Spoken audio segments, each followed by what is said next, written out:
alors que 7 jeunes ont été tués lors de récentes manifestations à Lomé. La CEDEAO relance l'appel au dialogue avec un régime accusé de répression sanglante. Une posture que le Front touche pas à ma constitution juge hypocrite, dénonçant 20 ans de duplicité de l'organisation sous-régionale face aux dérives du pouvoir togolais. Lisez, la CEDEAO complice de dictature relance société anonyme mascarade. Une fois de plus, la communauté économique des États de l'Afrique de l'Ouest, CEDEAO, démontre son parti pris indéfectible pour le dictateur Faure Gnassingbé.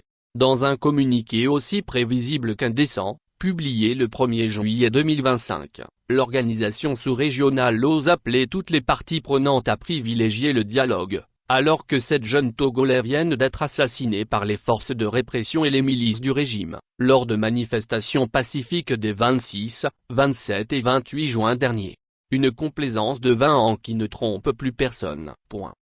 Gnassingbé vacille face à la colère populaire légitime, l'organisation initie un dialogue de façade qui ne sert qu'à sauver la face du dictateur et consolider son pouvoir illégitime. Les faits parlent d'eux-mêmes.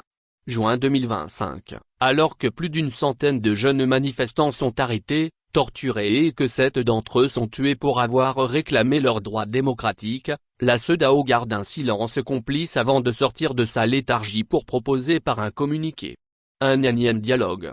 Avril 2024, pendant que Faure Gnassingbé procédait à son coup d'État constitutionnel, en pleine campagne électorale, violant ouvertement les textes de la CEDEAO interdisant toute modification constitutionnelle à moins de 6 mois d'une échéance électorale, une délégation de l'organisation est venue cautionner cette mascarade en félicitant le gouvernement togolais.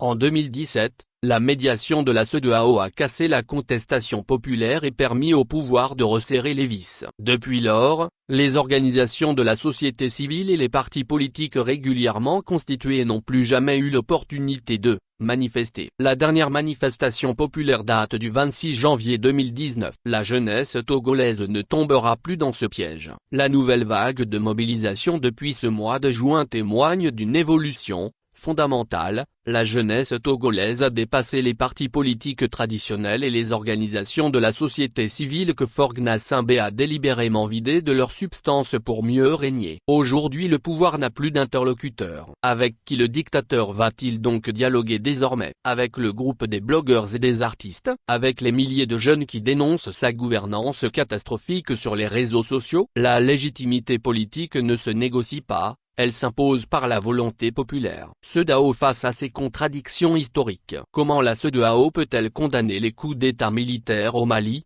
au Burkina Faso, en Guinée et au Niger, tout en cautionnant les multiples coups d'État constitutionnels de Faure Gnassingbé durant 2 décennies? Cette organisation qui se targue de défendre la démocratie révèle sa nature profondément hypocrite en appliquant une justice à géométrie variable, selon les intérêts géopolitiques des chefs d'État.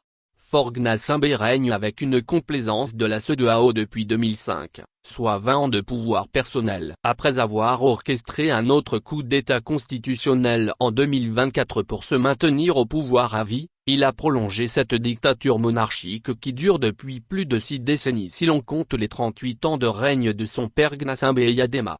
Nos exigences sont claires et non négociables. Le Front touche pas à ma constitution exige 1. Le retour à l'ordre constitutionnel consensuel. 2. Une enquête internationale indépendante sur les crimes commis contre les manifestants pacifiques. 3. La libération immédiate de tous les prisonniers politiques. 4. La fin de la dictature. 5. L'ouverture d'une période de transition pour refonder les bases du vivre ensemble harmonieux. Un appel à la communauté internationale. Nous en appelons aux Nations Unies, à l'Union africaine, et aux démocraties du monde entier pour qu'elles cessent de cautionner cette dictature par leur silence. L'heure n'est plus aux demi-mesures ni au compromis bancal. La jeunesse togolaise réclame la fin définitive de cette dictature dynastique qui a trop longtemps confisqué l'avenir de notre pays. Le peuple togolais a parlé. Il exige le changement. Maintenant que viennent les tyrans, ton cœur soupire vers la liberté. La cellule de communication. Actualité Afrique Diplomatie featurait pays politique Togo.